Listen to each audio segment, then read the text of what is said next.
जल जीवन मिशनच्या माध्यमातून आपल्या सरकारचा अत्यंत महत्वाकांक्षी लोकांच्या पर्यंत हा पिण्याच्या पाण्याचा प्रश्न निकाल निघतो।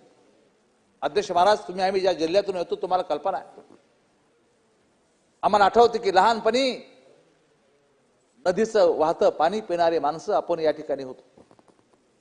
ओढ्या खोड्यामध्ये झेरा थापतून पाणी पिणारे माणसं होतो।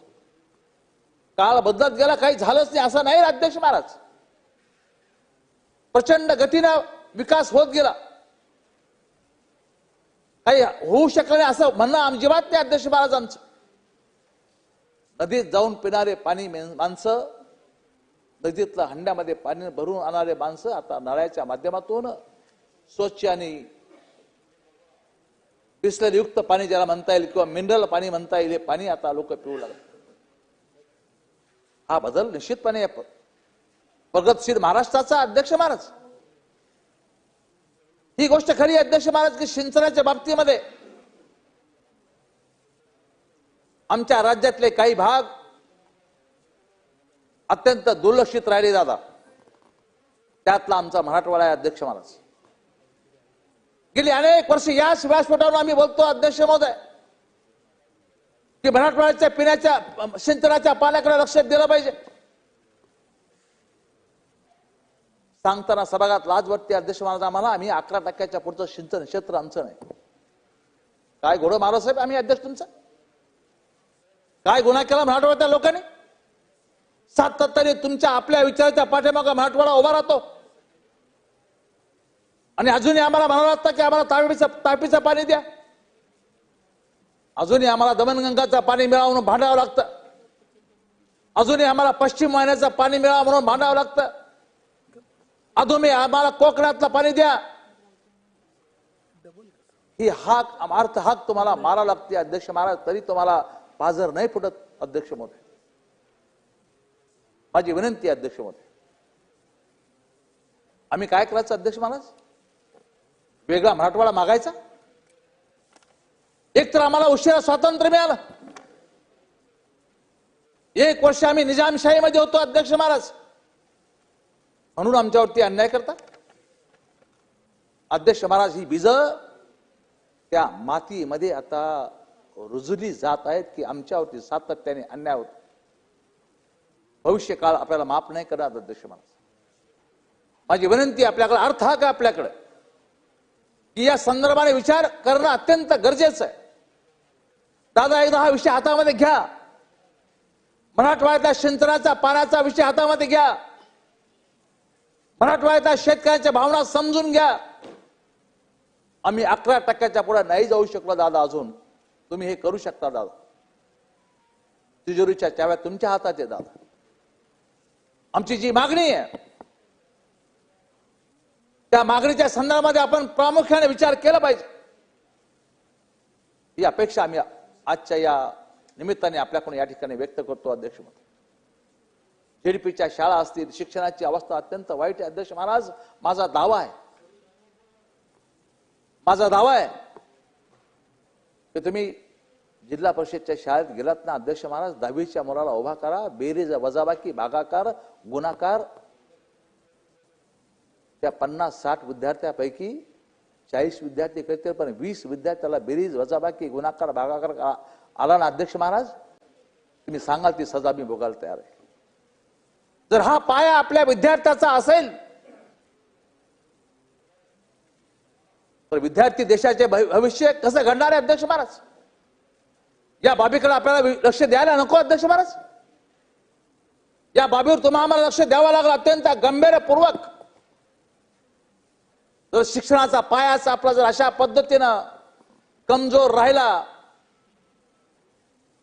तर अध्यक्ष महाराज इमारत कशी?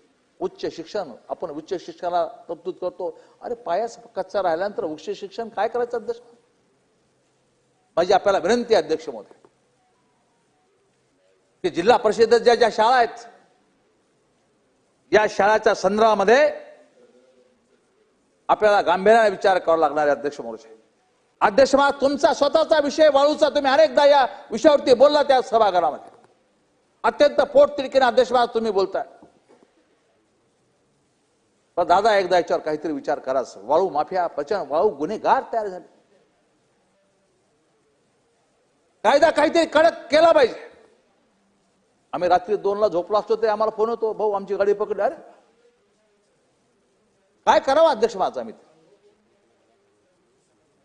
एक कडक कायदा या संदर्भात कायद्याचा धाक नाही. अध्यक्ष महाराज दुबईला गेल्यानंतर तुमची बॅग जर विसरून आली एका ठिकाणी आणि दुसऱ्या दिवशी तुम्ही तिथे गेला तर ती बॅग तुम्हाला तिथे दिसेल. अध्यक्ष महाराज कायद्याचा जरब, कायद्याचा धाक तिथं पाहायला भेटतो. अध्यक्ष अंमलबजावणी पाहायला भेटते. अध्यक्ष महाराज करा ना कामालाच कायदेश अंमलबजावणी संदर्भामध्ये निश्चितपणे. भास्करराव जरा, ओ भास्करराव जरा शांत बसता का प्लीज 2 मिनिटं. भास्करराव थोडस शांत, दमाने बोला, पण दमाने बोला. अध्यक्ष महाराज भास्करराव काय सांगा आता, त्यांना मूड आला वाटतं आता. मी गुन्ह्याच्या स्वरूपावर बोलत होतो अध्यक्ष महाराज की सायबर गुन्ह्याच्या संदर्भामध्ये निश्चितपणे काही यंत्रणा उभा करण्याची गरज आहे. अध्यक्ष महाराज ती यंत्रणा निश्चितपणे माननीय देवेंद्रजींच्या नेतृत्वामध्ये उभा राहील आणि त्यामध्ये काम होईल. अध्यक्ष महाराज एका गंभीर विषयाकडे मी आपलं लक्ष सर्वांचं वेधू इच्छितो.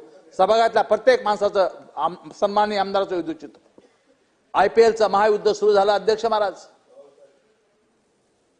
दादा IPLचा सुरू झालेला आहे आणि या IPLच्या महायुद्धामध्ये या देशातले करोडो मुलं बर्बाद होतात.